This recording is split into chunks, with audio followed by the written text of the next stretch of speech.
TSG पेश करते हैं 80 शब्द प्रति मिनट की गति से डिक्टेशन। स्टार्ट। अतिसार या डायरिया अमूमन पेट में संक्रमण की वजह से होता है। यह संक्रमण कई कारणों से हो सकता है। खान पान के जरिए भी यह संक्रमण फैलता है।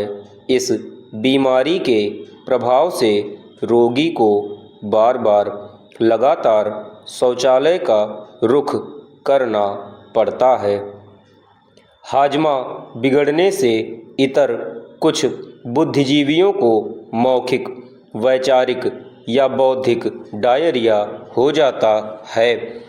मस्तिष्क में गलत विचारों के संक्रमण के कारण ऐसा देखने में आता है। इस बीमारी यानी मौखिक या बौद्धिक डायरिया में पीड़ित व्यक्ति अपने अनाप शनाप विचारों का वमन करने लगता है। ऐसे वमन के लिए ही इन दिनों खबरिया चैनल इन बुद्धिजीवियों को अपने एक्शन फिल्मों के शीर्षक वाले कार्यक्रम में बुलाते हैं और घंटे 2 घंटे सामूहिक विश्ववमन होता रहता है।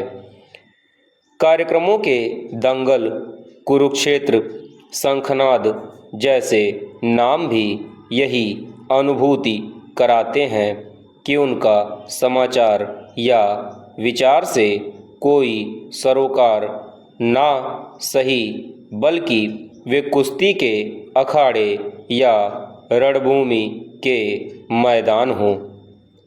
पूर्ण विराम चेंज।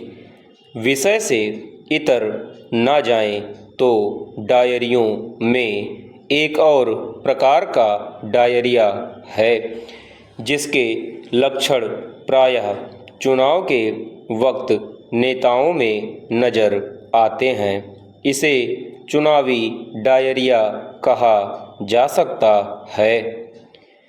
इस बीमारी की प्रमुख वजह होती है सत्ता के आकर्षण से संक्रमित होना, अर्थात सत्ता की चाह नेताओं को चुनावी डायरिया से संक्रमित कर देती है।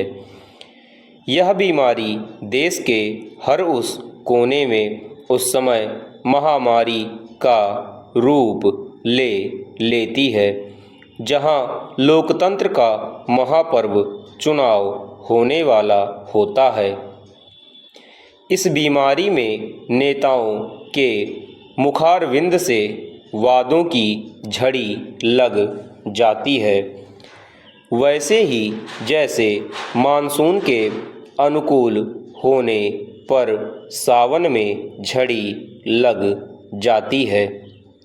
इस बीमारी को वादेरिया अथवा वादों का अतिसार के नाम से भी परिभाषित किया जा सकता है। भारत एक चुनाव प्रधान राज्य है और देश के किसी न किसी हिस्से में कहीं न कहीं भिन्न भिन्न प्रकार के चुनाव चलते ही रहते हैं। इसी क्रम में एक राज्य इन दिनों चुनावी तपिश से तप रहा है। इसके चलते वहाँ के नेता चुनावी डायरिया की गिरफ्त में हैं। वहाँ ऐसे ऐसे ओजस्वी वादे किए जा रहे हैं जिन्हें सुनकर हंसी भी आती है तो मन रोने को भी करता है। एक नेताजी ने इस बीमारी के प्रभाव से वादा कर दिया कि सरकार बनने के 20 दिनों के अंदर एक विधेयक लाया जाएगा और हर परिवार के एक एक सदस्य को सरकारी नौकरी देने की प्रक्रिया शुरू कर दी जाएगी।